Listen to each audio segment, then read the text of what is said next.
ஞானானந்தமயம் தேவம் நிர்மலஸ்படிகாகிருதிம் ஆதாரம் சர்வ வித்யானாம் ஹயக்ரீவம் பாஸ்மகே. நேயர்கள் அனைவருக்கும் அஸ்ட்ரோ கேஎஸ் ஐயங்காரின் பணிவான நமஸ்காரங்கள். குரு பெயர்ச்சி 11/5/2025 முதல் 26/5/2026 வரலாம். குரு பகவான் ரிஷபராசியில் மிருகசீரிஷம் 2ஆம் பாதத்திலிருந்து மிருகசீரிஷம் 3ஆம் பாதத்திற்கு 11/5/2026 அன்னைக்கு ஞாயிற்றுக்கிழமை சித்த யோகம் கொண்ட நாளில் சுவாதி நட்சத்திரம் இருக்கக்கூடிய சந்திரன் சுவாதி நட்சத்திரத்தில் இருக்கிற அன்னைக்கு மிருகசீரிஷம் 2லிருந்து மிருகசீரிஷம் 3ஆம் பாதத்திற்கு, அதாவது ரிஷப ராசியிலிருந்து மிதுன ராசிக்கு பெயர்ச்சியாளர். சரி, குரு பகவான் அப்படின்னு சொல்லும் பொழுது பார்த்தாலேயானால் குரு பார்க்க கோடி நன்மை அப்படின்னு சொல்லக்கூடியது. இயற்கை சுவர்களிலே முதன்மை சுவர்னு சொல்லக்கூடியவர் குரு. 100% அவர் இருந்த இடத்தையும் சரி பார்த்த இடத்தையும் சரி எப்பொழுதுமே பலப்படுத்தக்கூடியவர். பொதுவாகவே சில கிரகங்கள் பார்த்தா அந்த இடம் கெட்டு போகும்னு சொல்லுவார். ஆனால் இவர் பார்த்தா அந்த கிரகங்கள் சுபப்படும். அதனால் அதீத சுபர்னு சொல்லக்கூடியவர். அதனால் பார்த்தாலேயானால் குரு பார்க்க கோடி நன்மை அப்படின்னு சொல்லக்கூடியது. குரு அப்படின்னு சொல்லக்கூடியவரை பொன்னன் அப்படின்னு சொல்லுவாள். அதை தவிர ப்ரஹஸ்பதி அப்படின்னு சொல்லுவாள். அதனால் குரு அப்படின்னு சொல்லும் பொழுது எல்லாவற்றையும் அவருடைய அருளால் மட்டுமே எல்லா விஷயங்களும் போகக்கூடியது. குருவுக்கும் புதனுக்கும் பெரிய வித்தியாசம் என்னன்னா, புதன் அறிவு காரகன், அறிவு சம்பந்தப்பட்ட கணிதம் சம்பந்தப்பட்ட விஷயங்களை பண்ணக்கூடிய விஷயங்கள் புதன் மூலியமாக வரும். ஆனால் குருவின் அருள் இருந்தால் மட்டும்தான் அந்த உபயோகத்தை, அந்த படித்த வித்தையை உபயோகப்படுத்தக்கூடிய தன்மையை உபயோகப்படுத்தக்கூடிய நேரத்தில் உங்களுக்கு ஞாபகம் வரும். அதனால தான் குருவின் பார்வை எந்த காலகட்டத்திலும் உங்களுக்கு ஏற்றது. குருவின் ஆசீர்வாதங்கள் ரொம்பவும் முக்கியமானது அப்படின்னு சொல்லக்கூடியது. சரி, குருவை பற்றி சொல்லும் பொழுது பார்த்தாலேனால் அவர் பொன்னன்னு சொல்லுவோம். அதை தவிர அவர் ப்ரஹஸ்பதினு சொல்லுவோம், தேவகுருன்னு சொல்லுவோம். இருக்கும் கிரகங்கள் 9 கிரகங்கள். அந்த 9 கிரகங்களில் 7 கிரகங்களை சொல்லுவோம், 2 கிரகங்கள், அதாவது ராகு கேத்துன்றது ஒரே உடலில் 2 தலையும் வாலாகவும் இருக்கிறதுனால அது சாயா கிரகங்கள். ஒரு இதுதான், அதாவது நிழல் அப்படின்னு சொல்லக்கூடியது. இந்த 7 கிரகங்களிலும் சூரியன் சந்திரனை விட்டால்னா 5 கிரகம் தான். அந்த 5 கிரகங்கள்லையும் மிகவும் முதன்மையான மிகவும் பெரிய இருக்கக்கூடிய கிரகமானது நம்மளுக்கு கிட்டத்தட்ட கொஞ்சம் அருகாமையில் இருக்கக்கூடிய கிரகம். அவருடைய பிரதிபலிப்பினால் நமக்கு 2.5 மடங்கு சுப பலன்கள், சூரியனுடைய ஒளி சக்தி நம்மளுக்கு வரும். அதனால் அதீத சுபம் கொடுக்கக்கூடியவர் குரு பகவான் என்று சொல்லக்கூடியது. சரி, இப்போ குருவின் பார்வை அப்படின்னு பார்த்தாலும் பொதுவாகவே எல்லா கிரகங்களும் 7ஆம் பார்வை அப்படின்றது சம சப்தம 180 டிகிரி பார்வைகளை பார்க்கும். ஆனால் குருவிற்கு விசேஷ பார்வை அப்படின்னு சொல்லக்கூடியது 5ஆம் பார்வையும் 9ஆம் பார்வையும் உண்டு. அதாவது அவர் இருக்கும் இடத்திலிருந்து 5ஆம் இடத்தையும் சுபப்படுத்துவார், 9ஆம் இடத்தையும் சுபப்படுத்துவார். மேலும் பார்த்தேனால் இந்த குரு பகவானுக்கு காலபுருஷ தத்துவத்தில் 9வது ராசியும் 12வது ராசியும் கொடுக்கப்பட்டிருக்கு. இதில் என்ன விசேஷம் அப்படின்னா, பாக்யஸ்தானத்தின் அதிபதினு சொல்லக்கூடியவர் குரு. அதாவது உங்களுக்கு ஒரு நல்ல விஷயம், எந்த ஒரு விஷயத்திலும் தடங்கள் இல்லாமல் பாக்கியங்கள் கிட்டணும் அப்படின்னா, செல்வங்களாக இருக்கட்டும், படிப்பனாக இருக்கட்டும், எந்த ஒரு விஷயம், நல்ல மனைவி இல்லாள், அது தவிர நல்ல இல்லம், அது தவிர குழந்தை பிராப்தி, எல்லா விஷயத்துக்குமே பாக்கியம் கிடைச்சிருக்குன்னு சொல்லணும்னாலே அதுக்கு குரு உங்களுடைய ஜாதகத்தில் நல்ல வலுப்பெற்று லக்னத்திற்கு இருக்கணும். அந்த மாதிரியான ஒரு விஷயம் இருந்ததே ஆனால் உங்களுக்கு பெரிய ஏற்றம் கொடுப்பார். குருவை பொறுத்தவரையிலும் பார்த்தேனால் 12ஆம் இடத்தையும் அவருடைய காலபுருஷ தத்துவத்தின் 12ஆம் இடமான மீனமும் குரு பகவானுக்கு உண்டானது. எப்பொழுதுமே 12ஆம் இடம்னு விரயஸ்தானத்தை சொல்லுவோம். அதை தவிர தூக்கஸ்தானத்தை சொல்லுவோம். இதெல்லாம் குருவினுடைய நல்ல இது பார்வையோ இருந்தாரே ஆனால் உங்களுக்கு சுப செலவுகள் வரும், நல்ல தூக்கம் வரும், உடலாக நல்லபடியாக இருக்கக்கூடிய காலகட்டமாக இருக்கும். இதெல்லாம் குருவினுடைய பார்வையோ குரு இருந்தாலோ வரக்கூடியது.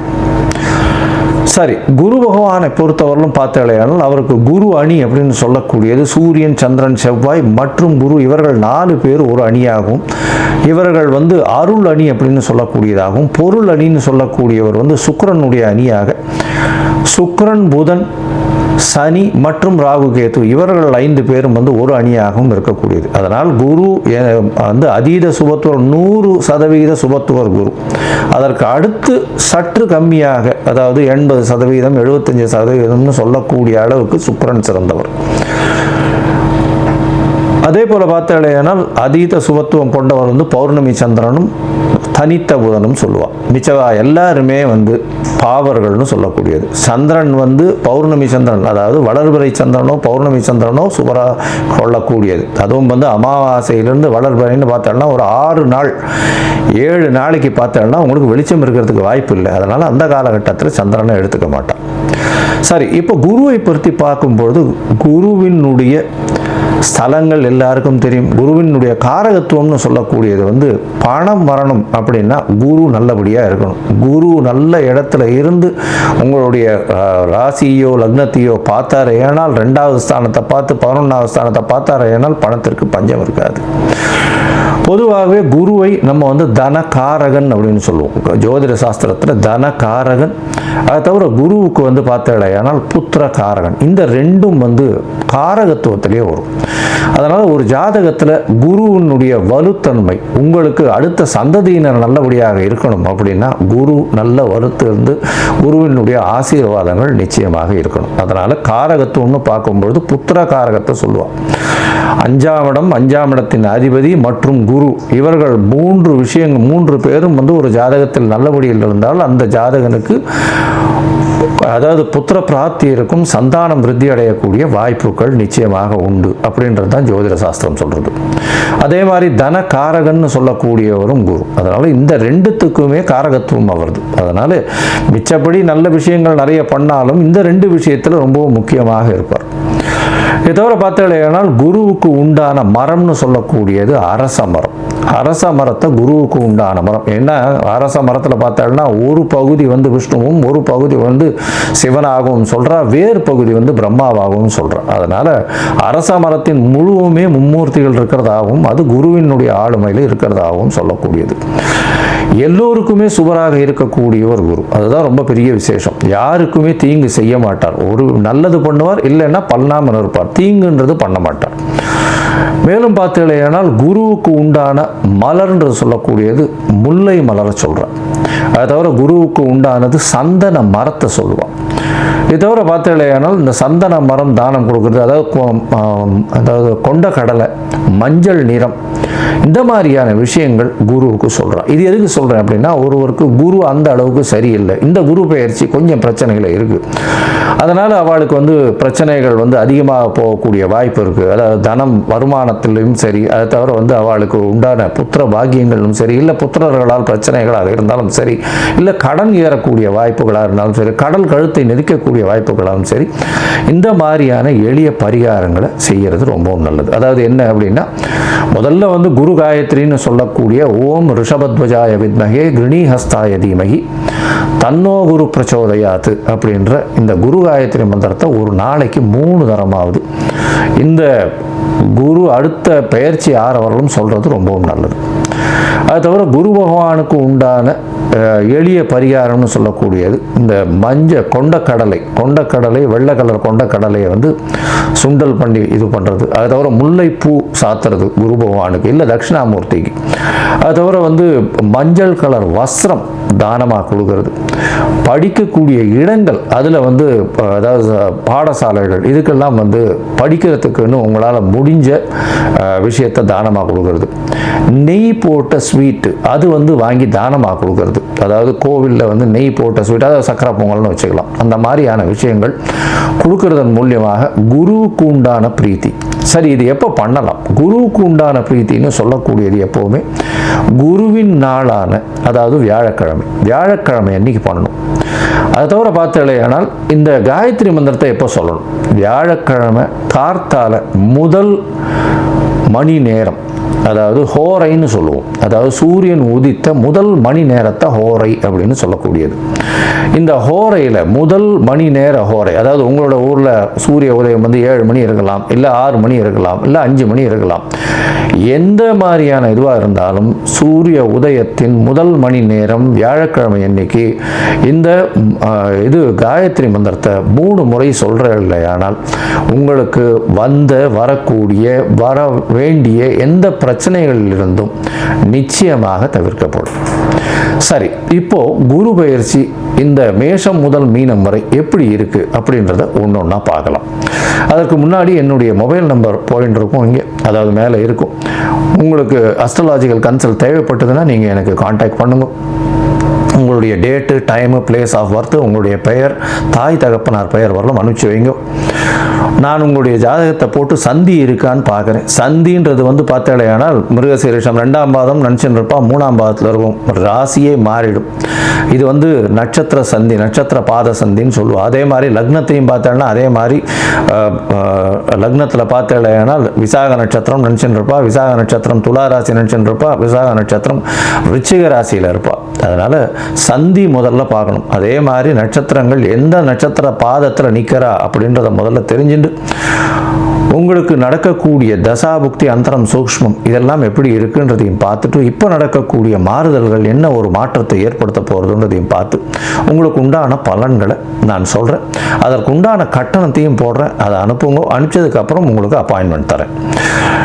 இப்போ மேஷம் முதல் மீனம் வரை குரு பெயர்ச்சி 2025 11/5/2025 முதல் 26/5/2026 வரை பார்க்கலாம். கும்பராசிக்காரர்கள், அதாவது அவிட்டம், சதயம், பூரட்டாதி ஒரு 3 பாதம், அதாவது மொத்தத்தில் 9 பாதம் இருக்கக்கூடிய கும்பராசிக்காரர்கள். கும்பராசிக்காரர்களுக்கு 7 சனி போயின்னு இருக்கு. ஜென்ம சனி, ஜென்மத்திலேயே குரு ராகு, சனி ராகு சேர்க்கை எவ்வளோ பெரிய பிரச்சனை, மென்டல் ஸ்ட்ரெஸ்ஸு. இன்ஃபேக்ட் இப்போ சனி ராகு இருக்கிறதுனால அபரிமிதமான எண்ண ஓட்டங்கள் இருக்கும், உடல் நலத்தில் பின்னடைவு இருந்துட்டு இருக்கும். இப்போது இந்த எண்ண ஓட்டங்கள் உங்களால் உங்களுடைய சக்திக்கு மீறிய செயல்களை கையில் எடுத்து பண்ணக்கூடிய காலகட்டமாக அமையும். சரி, இப்போ குரு பயிற்சி என்ன ஒரு மாற்றத்தை கொடுக்கறது? குரு உங்களுடைய ராசிக்கு 5ஆம் இடத்துல இருக்கிறது பெரிய விசேஷத்தை கொடுக்க போகிறார். அதாவது 11/5/2025 26/5/2026 வரலும் உண்டான காலகட்டத்தில் குரு உங்களுடைய ராசிக்கு 5ஆம் இடத்துல இருக்கார். 5ஆம் இடத்தில் இருக்கக்கூடிய குரு 5, 9 உங்களுடைய ராசிக்கு 11ஆம் இடம், இது எல்லாத்தையுமே பார்க்குறார். அவர் பார்க்கும் இடம் எல்லாம் வலுப்பெற்று போகக்கூடிய காலகட்டம். அவர் உங்களுடைய ராசியை பார்க்கறதுனால உடல் நலத்தில் நல்ல ஒரு ஏற்றம் இருக்கக்கூடிய காலகட்டமாக அமைய போகிறது. முதல்ல அதை சொல்லணும். ஏன்னா என்ன இருந்தாலும் உடல் நலத்தில் ஏற்றம் இருந்தால் மட்டும்தான் மிச்ச விஷயங்கள் எல்லாமே நல்லபடியாக நடக்கும். ஏற்றத்தாழ்வு பணத்திலோ, படிப்பிலோ, பொருளிலோ எதில் வேணாலும் வரலாம். ஆனால் உடல் நலம் நல்லபடியாக இருந்தால்தான் மிச்சம் எல்லாத்தையும் எடுக்க முடியும். இப்போ பார்த்தாலேயானால் இவ்வளவு நாளாக இருந்த விஷயங்களை விட இப்போ பெரிய மாற்றம் என்னன்னா, உடல் நலத்தில் நிச்சயமான முன்னேற்றம் இருக்கக்கூடிய காலகட்டம். என்னதான் சனி ஆட்சியாக இருந்தாலும் குருவின் பார்வை அந்த சனிக்கு நிச்சயமாக நல்ல ஒரு ஏற்றத்தை கொடுத்து இந்த கும்பராசிக்காரர்களுக்கு உடல் நலத்தில் நல்ல ஒரு ஏற்றம் கிடைக்கக்கூடிய காலகட்டம். தீர்க்க சிந்தனை இருக்கும். எடுத்த காரியங்கள், எடுத்த முயற்சிகள் எல்லாவற்றிலும் வெற்றி இருக்கும். ஏன்னா 5ஆம் இடத்துல இருக்கிறதுனால குழந்தை பிராப்தி ஏற்படக்கூடிய வாய்ப்புகள் உண்டு. ரொம்ப நாளாக குழந்தை பாக்கியம் இல்லாமல் இருந்தவர்களுக்கு குழந்தை பிராப்தி ஏற்படக்கூடிய வாய்ப்பு நிச்சயமாக இந்த காலகட்டத்தில், அடுத்த வருஷம் 2026 குரு பெயர்ச்சிக்கு முன்னாடி கண்டிப்பாக வீட்டில் குழந்தை சத்தம் நிச்சயமாக கேட்டே தீரும். கவலைப்பட தேவையில்லை. குழந்தை இல்லாதவர்களுக்கு குழந்தை பிராப்தி ஏற்படக்கூடிய பாக்கியம் இந்த காலகட்டத்தில் அமையும். உங்களுக்கு பார்த்தீங்கன்னா புதிய பதவி, புகழ், அந்தஸ்து, கௌரவம் இதெல்லாம் வரக்கூடிய காலகட்டம். குழந்தைகள் மூலியமாக நல்ல ஒரு ஏற்றம் இருக்கக்கூடிய காலகட்டம். படிக்கக்கூடிய மாணவ மாணவர்களுக்கு பெரிய ஏற்றம் கிடைக்கும். சரி, இப்போ 5ஆம் இடத்துல இருக்கக்கூடிய குரு பகவான் உங்களுடைய ராசிக்கு பார்த்தாலேயானால் உங்களுடைய ராசிக்கு 9ஆம் இடம், 11ஆம் இடம், உங்களுடைய ராசி 3ஐயும் பார்க்குறாரு. 9ஆம் இடத்தை பார்க்கறதுனால தந்தையின் உடல்நிலையில் நல்ல ஒரு ஏற்றம் இருக்கும். தந்தையின் சொத்துக்கள் வரக்கூடிய வாய்ப்பு, தந்தை மூலியமாக நல்ல ஒரு அனுகூலமான செய்திகள் வரும். வெளியூர், வெளிமாநிலம், வெளிநாடு சென்று படிக்கக்கூடிய வாய்ப்புகள் உதவும். அதாவது போஸ்ட் கிராஜுவேஷன் ஏதாவது வெளியூர், வெளிநாடு போகணும்னு பார்த்துருந்து அதில் படிக்கணும்னு நினச்சிட்டு இருக்கவாளுக்கெல்லாம் நல்ல ஒரு ஏற்றம் கிடைக்கக்கூடிய காலகட்டமாக இப்போ அமைய போகிறது. உங்களுடைய ராசிக்கு பார்த்தாலேயானால் 11ஆம் இடத்தையும் குரு பார்க்குறார். 11ஆம் இடத்தை குரு பார்க்கறது 2வது திருமணத்திற்கு பார்த்து கொண்டிருக்கும், அதாவது ஆண் பெண் தனித்து விடப்பட்டவர்கள், எதிர்பாலினத்தவரோடு இல்லாமல் இருக்கிறவங்க பார்த்தீங்களேனால் நிச்சயமாக இந்த காலகட்டத்தில் இரண்டாவது திருமணத்திற்கு வாய்ப்புகள் மிகவும் அதிகமாக இருக்கக்கூடிய வாய்ப்புகள் உண்டு. சரி, அதை தவிர பார்த்தோம்னா தொழிலில் இருக்கிறவங்களுக்கு, சொந்த தொழில் பண்ணுறவர்களுக்கு அபரிமிதமான லாபம் கிடைக்கக்கூடிய காலகட்டம். இருந்தாலும் தொழிலாளர்கள் மூலியமாக சிறு சிறு பிரச்சனைகள் வரக்கூடிய வாய்ப்புகள் கண்டிப்பாக உண்டு. உங்களுடைய ராசிக்கு பார்த்தீங்களேயானால் தொழிலில் பெரிய அபரிமிதமான ஏற்றம்.